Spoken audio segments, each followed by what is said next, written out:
اجمعین واللعنۃ الدائمۃ علی اعداء محمد وآل محمد اما بعد وفقنا اللہ وإیاکم للعلم والعمل الصالحین انشاءاللہ تعالی۔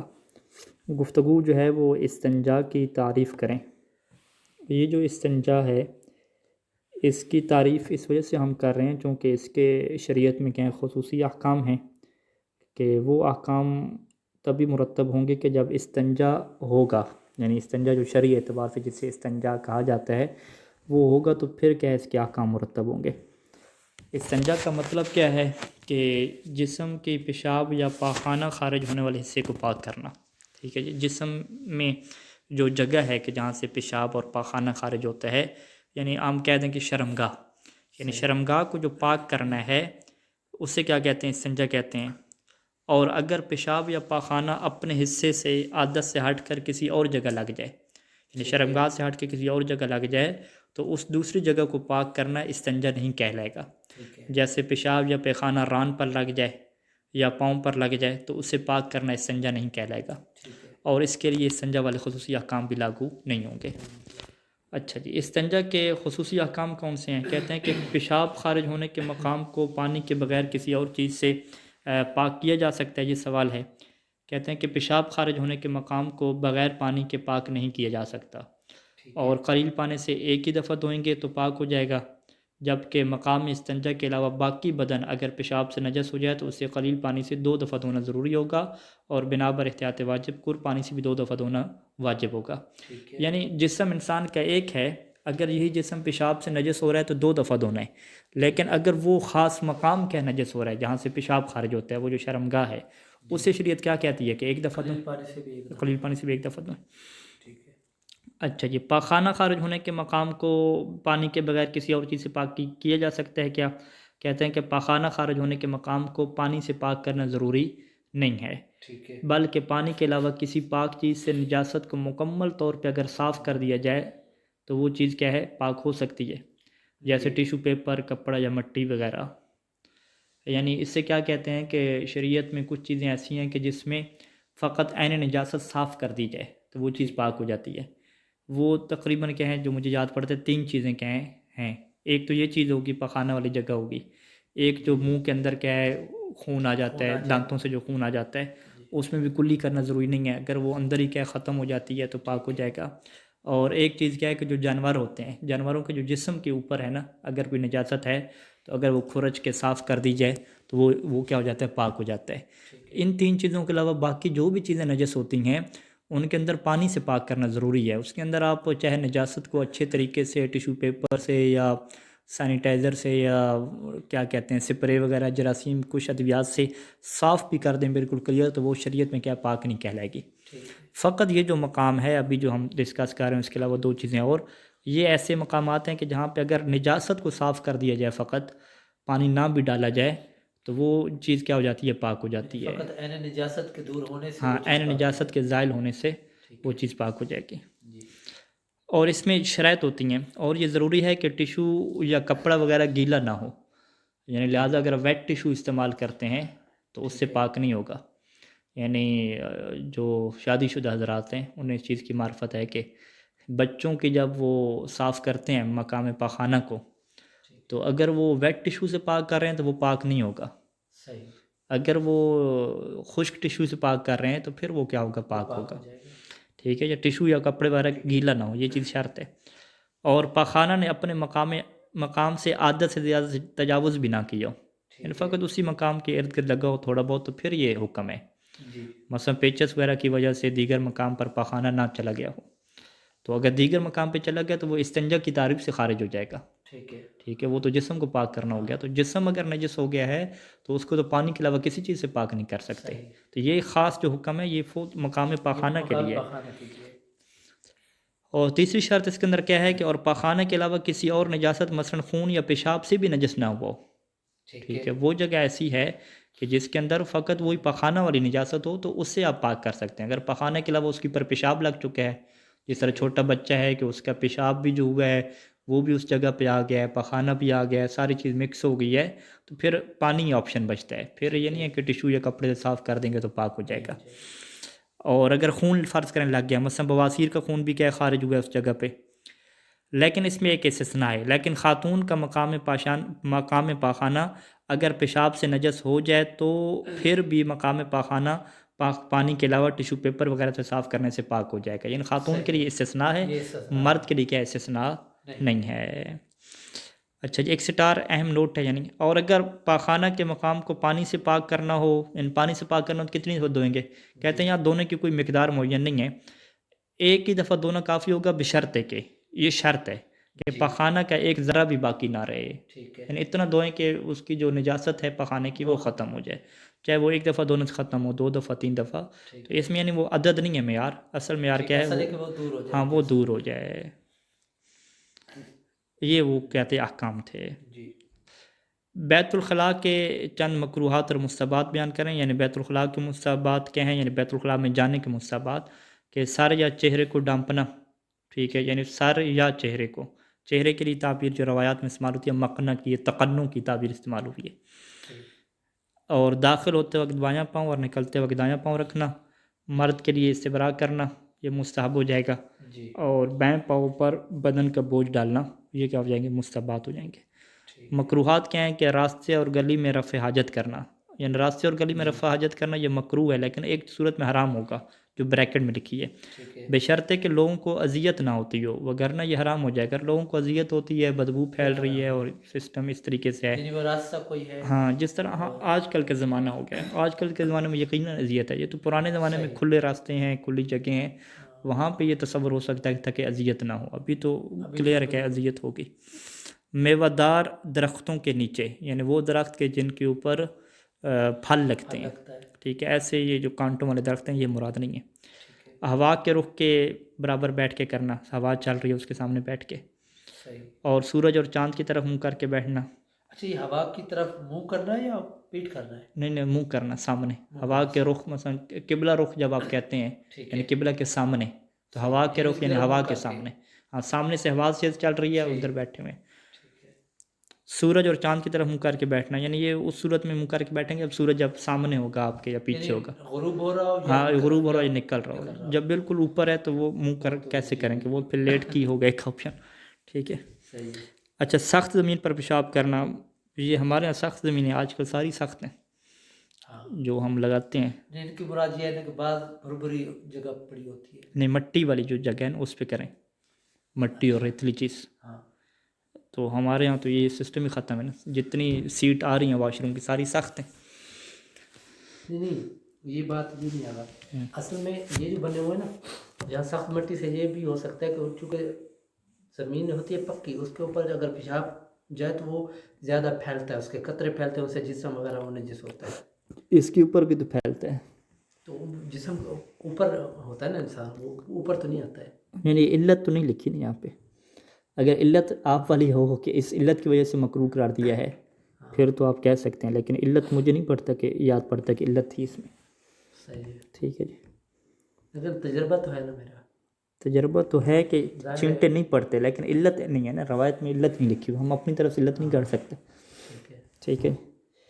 حیوانوں اور حشرات الارض کے بلوں میں، ٹھیک ہے، یہ پانی کے اندر خصوصاً ٹھہرے ہوئے پانی میں یعنی دریا کے اندر کرنا، رفع حاجت کے دوران کھانا پینا یہ کیا ہو جائے گا؟ مکروہ ہو جائے گا۔ رفع حاجت کے دوران ذکر اللہ کے علاوہ باتیں کرنا، اللہ کا ذکر تو مستحب ہے، بلکہ یہ روایت میں وارد ہوا ہے کہ پیشاب جب نکل جائے تو پیٹ پہ ہاتھ مار کے سبحان اللہ کہیں اور اس طرح کے کہیں، بہت سارے ذکر کے ہیں وارد ہوئے ہیں پیشاب کرتے وقت کے، دل میں کہیں نہیں زبان سے جاری کریں گے۔ یہ لوگوں کو بات عجیب لگتی ہے کہ آپ واش روم میں اور اللہ کا ذکر کر رہے ہیں، ٹھیک ہے، حالانکہ یہ چیزیں روایات میں کیا موجود ہیں، ٹھیک ہے، تو اللہ کو یاد تو کیا ہے ہر حالت میں کرنا ہے، ٹھیک ہے۔ اچھا جی، استبراء آ گیا، پیشاب کرنے کے بعد استبراء کرنا مردوں کے لیے مستحب ہے، اور اس استبراء کرنے کا مقصد یہ ہوتا ہے، یعنی یہ جو مقصد اپنی طرف سے نہیں ہے روایات کی تحت ہے، کہ تاکہ اطمینان ہو جائے کہ اب پیشاب کے قطرے پیشاب کی نالی میں باقی نہیں ہیں، ٹھیک ہے جی۔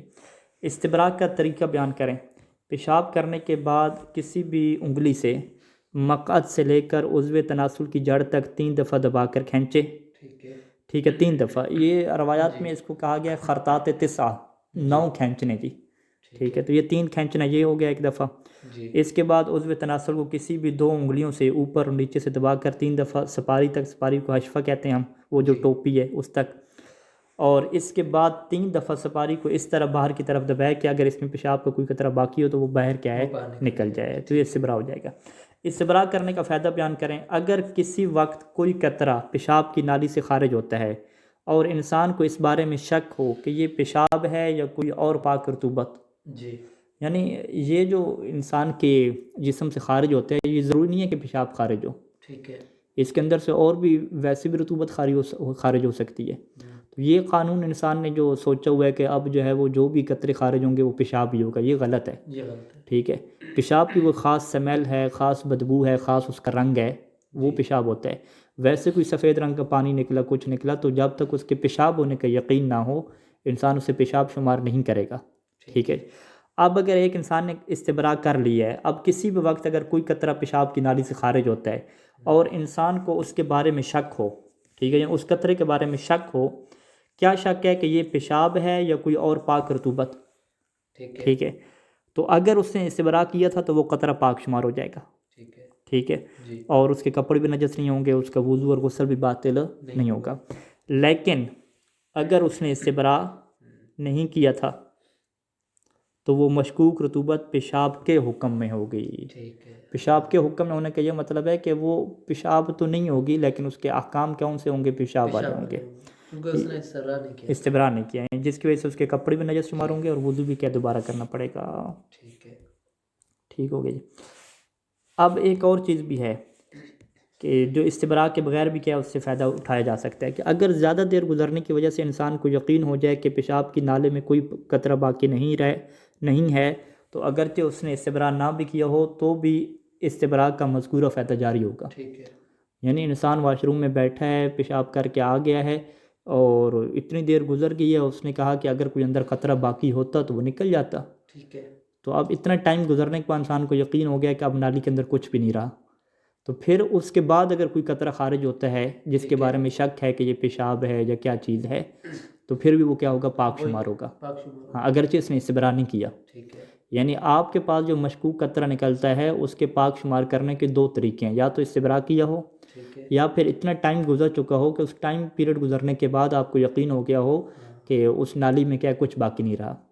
لیکن اگر آپ استبراء کرتے ہیں تو پھر یہ یقین حاصل کرنا ضروری نہیں ہوتا، ٹھیک ہے، استبراء میں آپ کو شک بھی پڑ رہا ہے کہ کچھ قطرہ باقی ہے تو استبراء کر لیا ہے تو وہ روایت کے مطابق امام نے گارنٹی دے دی ہے تو آپ اس کے مطابق نکل جائیں گے۔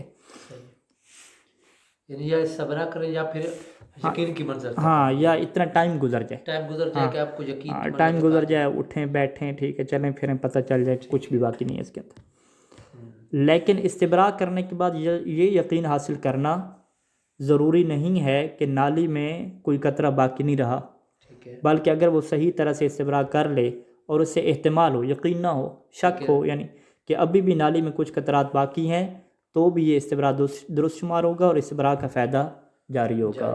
یعنی ایک انسان کو شک پڑ رہتا ہے کہ پورا جو ہے وہ نالی خالی ہوئی ہے خالی نہیں ہوئی، تو اگر وہ یہ شرعی طریقے سے جو 9 خرطات ہیں، 9 دفعہ کھینچنا ہے، 3 3 3 9 یہ پورے کر لیتا ہے، تو پھر جو ہے وہ اس کے بعد وہ بے فکر ہو جائے، اس کے بعد جو قطرے خارج ہوں اگر اسے یقین نہیں ہے ان کے پیشاب ہونے کا تو اسے وہ کیا شمار کرے گا؟ پاک شمار کرے گا۔ ایک دفعہ وہ اپنا جو فریضہ ہے جو اس کا عمل ہے وہ انجام ہاں، دے وہ دیتا ہے، انجام دے دیتے ہیں، اب بعد میں اگر اس کو شک ہو بھی جائے ہاں پھر بھی کوئی مسئلہ نہیں ہے۔ لیکن اگر استبراء نہیں کرتا تو پھر شک کو ختم کرنا پڑے گا، پھر وہ یقین کی منزل تک پہنچے، اتنا ٹائم گزر جائے تو اسے پتہ ہو کہ اب کچھ نہیں باقی رہا، تو پھر یہ شک والی صورت میں کیا ہے وہ احکام جاری ہوں گے کہ وہ پیشاب کا قطرہ شمار نہیں ہوگا۔ ٹھیک ہے،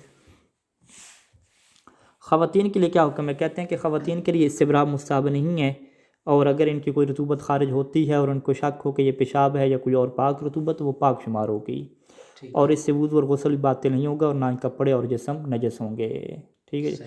یعنی خواتین کے لیے سہولت کیا ہے؟ بغیر استبراء کی بھی کیا موجود ہے کہ جب تک انہیں اس بات کا یقین نہیں ہوتا کہ ان کی جو رطوبت خارج ہوئی ہے وہ پیشاب ہے، وہ اسے نجس شمار نہیں کریں گے، لیکن مردوں کے لیے اس سے نجس شمار کرنا ہوگا اگر انہوں نے استبراء نہیں کیا، جتنا ٹائم نہیں گزرا۔ صحیح ہے، اچھا جی، پیشاب کی نالی سے نکلنے والی رطوبت کے بارے میں اگر یقین ہو کہ یہ پیشاب یا منی میں سے کوئی ایک ہے تو اس صورت میں کیا حکم ہے؟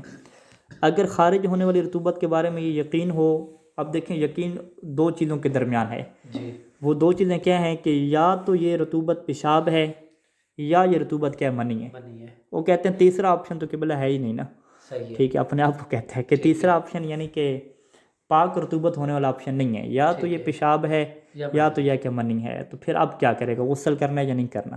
یعنی اگر وہ منی ہوا تو کیا ہو جائے گا؟ غسل کرنا واجب ہو جائے گا نا۔ اگر وہ کیا ہوا جناب علی، پیشاب ہوا، تو فقط وضو کرے گا، جگہ پاک کرے گا۔ ٹھیک ہے جی۔ کہتے ہیں کہ اگر یہ وضو کی حالت میں ہو بندہ، ٹھیک ہے، اب دیکھیں یہاں پہ استبراء کی بحث نہیں آئے گی۔ استبراء کی بحث کب آتی ہے؟ کہ جب شک ہو انسان کو کہ یہ پاک رطوبت ہے یا نجس ہے۔ ٹھیک ہے، ابھی تو اسے یقین ہے کہ نجس تو ہے ہی صحیح، ٹھیک ہے، یہ تو 100% یقین ہے کہ چاہے پیشاب ہو یا منی ہو، جگہ تو نجس ہو گئی ہے، وضو تو باطل ہو گیا ہے۔ بالکل، اضافی شک کس میں ہے؟ کہ فرض کریں کہ اگر وہ منی نہ ہوئی ہاں، تو پھر کیا ہے؟ غسل نہیں آئے گا، تو اس میں ایک اضافی شک ہے نا۔ تو اب یہی کہہ رہے ہیں کہ اگر یہ وضو کی حالت میں ہے تو اس پر دوبارہ وضو اور غسل دونوں احتیاط لازم کی بنیاد پر واجب ہوں گے۔ اگر وضو اس نے کیا ہوا تھا پہلے سے، ٹھیک ہے، وضو کیا ہوا تھا اور ایک قطرہ خارج ہوا، تو اب یہ بندہ کیا کرے گا؟ دوبارہ وضو بھی کرے گا اور دوبارہ غسل بھی کرے گا۔ ٹھیک ہے، دونوں چیزیں کیا ہیں؟ احتیاط واجب کے طور پہ ضروری ہوں گی۔ اور اگر اس نے وضو نہیں کیا ہوا تھا تو اس پر فقط وضو کرنا واجب ہوگا اور غسل واجب نہیں ہوگا۔ یعنی جس نے سبق یاد کیا اسے چھٹی جی، نہ ملی، نہ بھی، یعنی جو بندہ وضو میں رہتا ہے اس کے لیے سزا آ گئی کہ وہ ڈبل کام کرے، ٹھیک ہے، اور جس نے وضو نہیں کیا ہوا تھا غسل نہیں کرے گا، فقط وضو وہ کرے فقط وضو کرے گا۔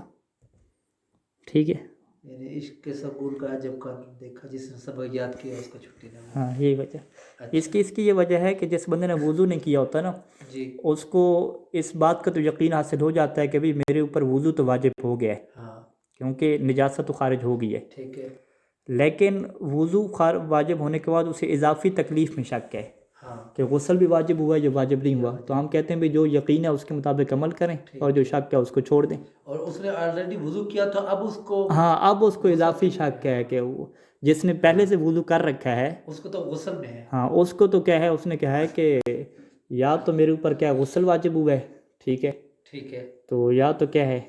وضو۔ تو وہ غسل کرے گا، ہاں وضو یعنی ہاں اس سے کس بات کا یقین ہے؟ اس سے یہ یقین ہے کہ یا تو میرے اوپر وضو باطل ہو گیا، مجھے دوبارہ وضو کرنا ہے، یا میرا وضو صحیح ہے تو میرا کیا ہے؟ غسل واجب ہو گیا۔ اسے دونوں تکلیفوں کا کیا ہو گیا؟ ایک ہی ٹائم پہ یقین ہے۔ تو بہرحال اس کی ایک تفصیل بھی ہے اضافی، تو لہٰذا وہاں پہ دونوں چیزیں ہوں گی اور یہاں پہ کیا ہے؟ ایک چیز ہو جائے گی۔ وضو ہوگا اس کے لیے، لیکن ان دونوں صورتوں میں اس کا جسم اور کپڑے نجس ہوں گے اور ان کو پاک کرنا شروع ہو، کیونکہ نجاست میں تو بحث نہیں ہے نا، جی، نجس تو ہو گئے ہیں نا، بحث اضافی غسل میں تھی۔ غسل اس کے فریضے میں ہے، ٹھیک ہے جی۔ جی، اگر استبراء یا استنجا کے بارے میں یہ شک ہو کہ اس نے استبراء یا استنجا کیا تھا یا نہیں، تو اس صورت میں کیا حکم ہے؟ یہ انسان کو شک ہے کہ استبراء پتہ نہیں کیا یا نہیں کیا۔ جی، اگر کسی کو استبراء یا استنجا کرنے یا نہ کرنے میں شک ہو تو وہ نہ کرنے پر بنا رکھے گا، ٹھیک ہے، یعنی میں نے کیا ہی نہیں کیا، اگرچہ اس کی عادت استبراء کرنے کیوں نہ ہو۔ ٹھیک ہے، عادت اس کی ہے استبراء کرتا ہے، لیکن ابھی اسے شک ہے کہ پتہ نہیں کیا یا ایسے سوچوں میں تھا نکل آیا، ٹھیک ہے، تو وہ عدم پہ بنا رکھے گا۔ اگر استبراء یا استنجا کرنے کا یقین ہو، شک کس میں ہے؟ یہ یقین ہے کہ کیا ہے، لیکن شک کس میں؟ صحیح ہونے کے بارے میں کہ صحیح کیا یا نہیں کیا۔ ٹھیک ہے، ٹھیک ہے جی۔ کہتے ہیں کہ اگر کسی کو استبراء کے صحیح ہونے یا استنجا کے صحیح ہونے میں شک ہو تو وہ اس کے صحیح ہونے پر کیا رکھے گا جی؟ ہاں، بنا رکھے گا۔ یعنی دو چیزیں، اگر تو یہ اس کو شک ہے کہ کیا یا نہیں کیا تو نہ کرنے پہ بنا رکھے گا، لیکن یہ تو یقین ہے کہ کیا ہے، لیکن ٹھیک ہوا یا غلط ہو تو کس کے اوپر بنا رکھے گا؟ صحیح ہونے ٹھیک پہ بنا ہوا ہے۔ رکھے گا۔ ٹھیک ہے جی۔ اللہم صلی علی محمد وعلی محمد۔ اچھا 18 منٹ ہوئے، نجاسات کچھ پڑھ لیں؟ جی، پڑھ لیتے ہیں جی۔ نجاسات کی بحث ہے کہ عین نجاست کتنی ہیں اور کون سی ہیں۔ دیکھیں عین نجاست ایک اصطلاح استعمال ہوتی ہے کہ شریعت میں کون سی چیزیں ایسی ہیں کہ جس سے اللہ نے جو ہے وہ نجس خلق کی ہے، جی، وگرنہ جو بہت ساری چیزیں ہیں جو پاک ہوتی ہیں لیکن وہ انہی نجس کی وجہ سے کیا ہو جاتی ہیں؟ نجس ہو جاتی ہیں۔ ٹھیک ہے، مثلا کپڑے پاک ہیں، جسم پاک ہے، تو یہ پیشاب لگنے سے کیا ہو جاتا ہے؟ نجس ہو جاتا ہے۔ تو یہ جو پیشاب لگنے کی وجہ سے پانی نجس ہو رہا ہے، کپڑا نجس ہو رہا ہے، کھانا نجس ہو رہا ہے، اس کو نجس نہیں کہتے، عین نجس اس کو نہیں کہتے، ٹھیک ہے، اس کو فقہ میں کیا کہتے ہیں؟ متنجس کہتے ہیں۔ متنجس کسی چیز کی وجہ سے، کسی چیز کی، یعنی خود پہلے سے چیز پاک تھی ہاں، لیکن کسی چیز کی وجہ سے کیا ہوگی؟ نجس ہوگی، اسے کیا کہتے ہیں؟ متنجس کہتے ہیں۔ متنجس، اور وہ چیز جو پہلے سے ہی نجس چلی آ رہی ہے اسے کیا کہتے ہیں؟ عین نجس کہتے ہیں، نجس کہتے ہیں، یعنی خود جو چیز نجس ہو۔ جو خود شروع سے نجس ہے۔ یہ نہیں ہے کہ پہلے پاک تھی پھر کنورٹ ہوگی نجس میں، جی، جو پہلے پاک ہے پھر کنورٹ ہو جائے نجس میں تو اس کے لیے متنجس کا لفظ استعمال ہوتا ہے۔ ٹھیک ہے، ٹھیک ہے، تو ابھی ہم بحث کس کی کر رہے ہیں؟ نجاسات کی بحث کر رہے ہیں، جو کہ خود یعنی آپ اسے نجاسات کہیں یا عین نجاست، عین یعنی وہ چیز وہ چیز کہ جو شروع سے کیا ہے خلق کی کیا ہوئی ہے نجس حالت میں ہوئی ہے. ٹھیک ہے. اس میں سے پیشاب ہے، دوسرا پاخانہ، تیسری منی، چوتھی مردار، پانچواں خون، چھٹا کتا، ساتواں سور، آٹھویں شراب، نواں کافر، دسواں کیا ہے نجاست خور اونٹ کا پسینہ جی. جو اونٹ نجاست کھاتا ہے. تفصیل آگے ہے کہ اور احتیاط لازم کی بنا پر ہر نجاست خور حیوان کا پسینہ چاہے وہ اونٹ کے علاوہ کیوں نہ ہو. ٹھیک ہے. ٹھیک ہے. لہٰذا ٹوٹل نجاسات کتنی ہوئی ہیں یہاں پہ 10 ہو گئی 10 ہو گئی. ٹھیک ہے. اب دیکھیں تفصیلات ہیں. پیشاب اور پخانہ کس کا نجس ہے؟ کیا پرندوں کا بھی پیشاب پخانہ نجس ہے؟ جانوروں کا بھی نجس ہے؟ پھر جانور حلال جانور ہیں حرام ہیں؟ بچے ہیں دودھ پیتے بچے ہیں؟ یہ ساری تفصیلات کیا ابھی ڈسکشن ہوگی ساری. سب سے پہلے آ جائیں پیشاب اور پخانہ. کیا ہر جانور کا پیشاب اور پخانہ نجس ہے؟ کہتے ہیں کہ ہر انسان خواہ وہ بچہ ہو یا بڑا ہو. ٹھیک ہے. اور اسی طریقے سے ہر وہ حیوان جس میں آنے والے 2 اوصاف پائے جاتے ہوں ان کا پیشاب و پخانہ نجس ہے. انسان تو طے ہو گیا کہ انسان کا تو کوئی آپشن نہیں ہے پاک ہونے کا، اس کا پیشاب اور پخانہ کیا نجس ہے. لیکن حیوان جو ہیں حیوان میں ہم کہیں گے نہیں، حیوان جس کے اندر یہ والی 2 صفات ہوں گی تو ان کا پیشاب پخانہ کیا ہے نجس ہوگا. اگر یہ 2 صفات نہیں ہیں تو ان کا پیشاب پخانہ کیا ہوگا پاک شمار ہوگا. پہلی صفت کیا ہے کہ وہ جانور حرام گوشت ہو. ٹھیک ہے جی. اگرچہ عارضی طور پر ہی وہ حرام گوشت جانوروں میں کیوں نہ شمار کیا جائے. عارضی طور پہ مطلب یہ ہوتا ہے کہ پہلے جانور حلال تھا، اب بھی کوئی ایسی عارضہ پیش آ گیا کہ اب اس کا گوشت حرام ہو گیا. اس کی مثال کیا ہے؟ جیسے وہ جانور جسے حرام کھانے کی عادت ہو. ٹھیک ہے. یعنی یہاں پہ اگر مزید دقیق تعبیر ہونی چاہیے کہ وہ جانور جسے انسانی فضلہ کھانے کی عادت ہو. جی. وگرنہ یہ جو بلیر المرغی ہے یا دیگر چیزیں ہیں جو حرام کھاتی ہیں یہ حرام نہیں ہوتی. صحیح ہے. فقط وہ جانور حرام ہوتا ہے کہ جو انسانی فضلہ کھاتا ہو، اور وہ بھی جو ہے وہ استبراء اگر اس کا جب کیا جاتا ہے 3-4 دن کا وہ حلال ہو جاتا ہے. ٹھیک ہے. لہٰذا یہاں پہ حرام کھانے کی عادت سے مراد کیا ہوگی؟ یعنی انسانی فضلہ جو ہے نا انسانی نجاست کھانے کی وہ عادت پڑ جائے تو وہ حرام ہو جاتا ہے. یا اسی طریقے سے وہ جانور کہ جس کے ساتھ الیاذ باللہ کوئی انسان کیا کرے بدفعلی کر لے تو وہ جانور بھی کیا ہو جاتا ہے حرام گوشت ہو جاتا ہے. یا اسی طرح آگے مثالیں بھی آئیں گی کہ جو سورنی کا کیا دودھ پی لے اس کی پوری ہڈیاں اسی سے بنے نشو نما بنے.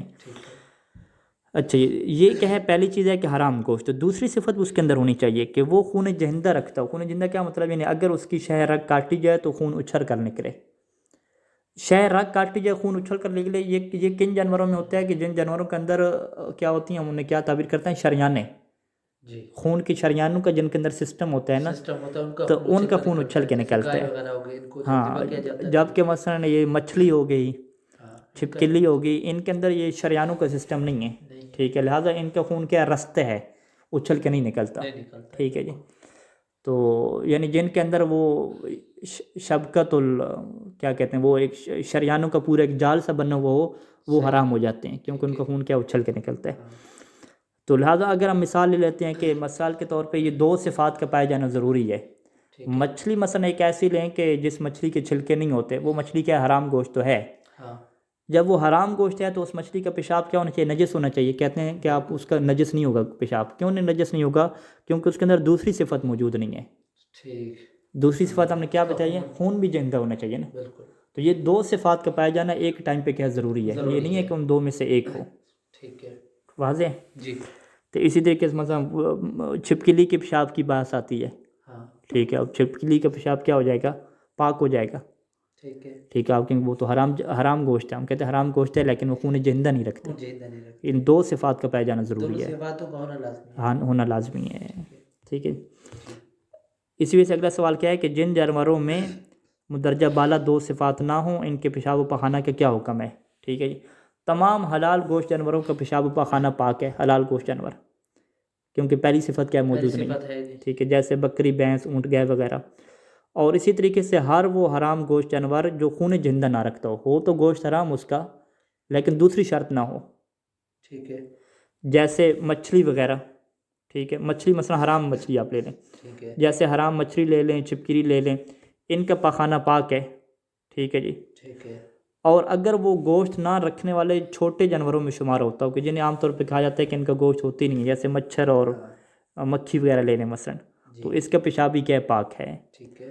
البتہ اگر وہ گوشت رکھنے والا جانور شمار ہوتا ہو تو احتیاط لازم کی بنا پر اس کے پیشاب سے اجتناب کیا ہے کیا جائے. گوشت رکھنے والا جانور شمار ہوتا ہے تو اس کے پیشاب سے اجتناب کیا جائے، لیکن کیا نام ہے اس کا جو پاخانہ ہے جی وہ کیا شمار ہوگا؟ پاک شمار